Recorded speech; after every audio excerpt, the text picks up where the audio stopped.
Както знаете, аз пътувам много често, много често и се налага да си нося абсолютно всичко с мен, което ми е нужно, постоянно на отиване и на връщане. И аз никъде не отивам без моята четка на Селестри, която ми е за фондютен и за коректор и общо всички кремове, които използвам. Много ми е любима, сега ще ви я покажа. Имам 2 на брой, тя е с 200 000 косъмчета, супер мека е, супер добре си върши работата, с много малко количество фондютен или крем нанасяте на цялото лице равномерно. И понеже съм супер голям фен и видях, че те имат нов дизайн, познайте дали не си взех новия дизайн на кабуки четката на Селестри. Убийствена е и сега ще ви я покажа как изглежда, тъй като аз ме виждала само на картинка и нямам търпение. Тя е просто магическа, даже с нея, според мен, може да си нанасяте и крем, примерно такъв за слънце. Просто с много малко продукт нанасяте върху цялото лице.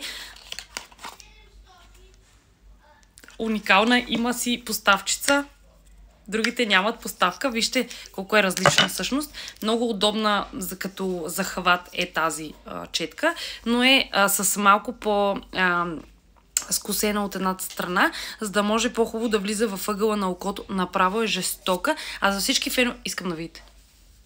А за всички фенове, които искате да използвате по-малко продукти, да нанасяте по-добре своя грим, тази четка даже мисля, че още по-добра от старата, може да се възползвате на Селестри с моят промокод ABI10 за минус 10% на всичките им продукти, но смятам, че на мен това е моя фаворит от всички продукти на Селестри. Аз много харесвам и кристала и молива, който е 4 в 1, но просто кабуки четката, това ми е третата и даже смятам да сега ще поръчам една такава и на мама, тъй като наистина е много добра и много съм щастлива. Нямам търпение да го пробваме. Утре, когато се гримираме заедно за представление, ще се нагримирам и ще ви покажа всъщност с колко малко продукт, колко хубаво разнася на цялото лице.